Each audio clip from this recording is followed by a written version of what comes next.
What up, Fight World? It's your boy Ego, and I'm back with some more boxing.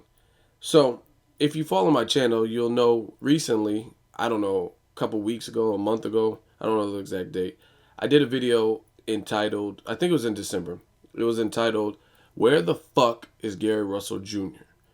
And it was simple. Gary Russell Jr. was one of those fighters who I thought was going to turn out to be something. Looked like he had intangibles and skill. He had a look that you is passable or whatever, where you can mark it. Um, he had an Olympic story where he had to pull out the Olympics. I thought he had the storyline. Comes from a fight family. He has the tremendous hand speed. He has power. It looks like, and for some reason, it's just everything tanked. Now, as you guys know, Luis Collazo, Victor Ortiz, they did their way in the face-off. The guys are going to rehydrate, and the fight's on tomorrow. And for those of you guys that don't know, Gary Russell Jr. is kicking off this event at the Barclays with a fight. Now, this might be shocking to some of you guys because usually, if there's a prospect, you hear about it. You hear about them fighting in general. Yet he's fighting a guy named Yet he's fighting a guy named Miguel Tomayo, and nobody even knew about it. Nobody even knows or cares. So I think it's horrible, horrible handling of his career.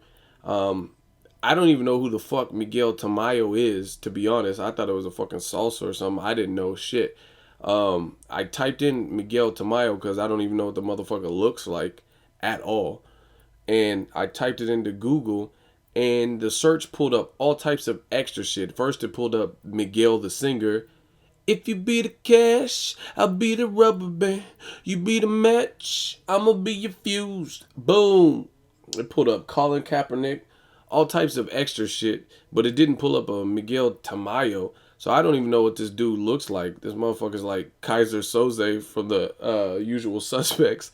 So I don't even know. I guess when I watch this card, I'm gonna, if they even advertise or if they even televise this shit, I guess I'll learn what this guy looks like. So he's obviously the Phantom of the Opera. I don't know what the Miguel Tamayo, who, like I said, I don't know anything about him. I box wrecked his record, which is atrocious. Um, just piss poor job managing Gary Russell Jr. Like I said, I don't see how you could be an amateur standout, possibly go to the Olympic, but a flu virus or a sickness kept you from the Olympics. You had good performances and they were building you up. You were getting televised undercards, and all of a sudden just dropped the fuck off. Like I remember watching um, Humberto Ruiz, I think it was. He fought Gary Russell Jr. and it was a first round KO. I was like, damn, this dude, he looked nice. And then I followed his career. Well, I had seen him before that, but I seen that and I'm like, okay, this was a decent name. You know what I mean? Someone who's been tough with other fighters in the past. And then I kept watching Gary Russell, kept watching him, seeing the hand speed, and it's like they're moving his career so slow, it's retarded. And I get up here and give you my uncut, unfiltered, unadulterated comments, bar none. There's no excuses. It's just straight. Some people hit dislike probably when my name pops up on their timeline because that's what I'm gonna say something you don't like. If you follow my channel, I'll probably say something you don't like because I keep it real and I'm 100. So Gary Russell Jr., it's just like it's crazy that his career is being mismanaged and done for. Like, you know what I'm saying? Like, this is a guy who had, I thought, all the potential in the world, and his career's moving so slow. He's about to start fucking time traveling, Marty McFly. So I don't know. I don't get it. So he's fighting tomorrow on the Luis Collazo, Victor Ortiz. Um, I don't even know what type of salary dude's making. I'm not even trying to clown like that, but you're fighting nobody. So I mean, I know you're not getting paid. Maybe he has a part-time job like Gabe Rosado did at one point.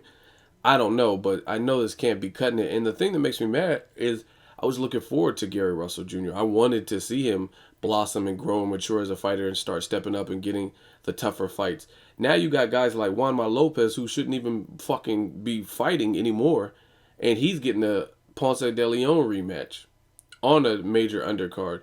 You got guys like they just announced Ray Beltran and who is he fighting? Ray Beltran's going to be on the Bradley Pacquiao undercard.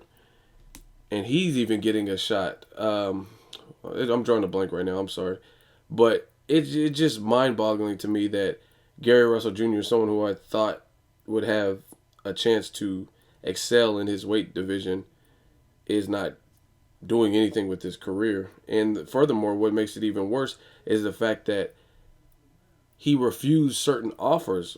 Like, the only time I feel like someone should refuse an offer is if by holding out you're going to get a better offer, if that makes any sense. And Gary Russell Jr., he refused to sign with SMS Promotion, but guess what? Kirkland signed with SMS Promotion. He already had an HBO Fight of the Night that trumped the main event. A lot of people didn't like the Rigondeaux Egbeko fight, and they preferred the Tapia versus Kirkland fight. So maybe signing with 50 Cent wasn't that bad of an idea, to be perfectly honest, because at least 50 Cent has some level of clout. I don't think he's just the number one promoter, but at the very least, you can say 50 Cent has a name just in the world, and I guess a little bit more leverage than fighting as the opening event before people fucking show up at a boxing event at the Barclays. I just think that's crazy. I think as of right now, Gary Russell Jr. should be co-main eventing some shit like Nonito Donaire did, like Brandon Rios did. I mean, I just don't see his fan base growing anytime soon based solely on the opposition he's fighting. No one's going to take you seriously.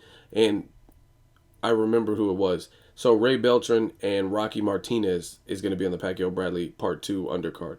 So both fighters who took losses, obviously the Beltran one is controversy in the Ricky Burns fight, but Rocky Martinez, he got fucked up by Mikey Garcia,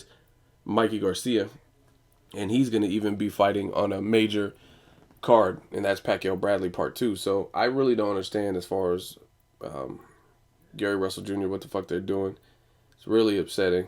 Now, the only thing that Gary Russell Jr. himself could even say to remotely justify or explain the level of competition he's been facing is to cite the fact that they did offer Johnny Gonzalez, who beat Abnemades via KO in the first round. They offered him to fight, and it doesn't look like Team Gonzalez wanted that fight for whatever reason.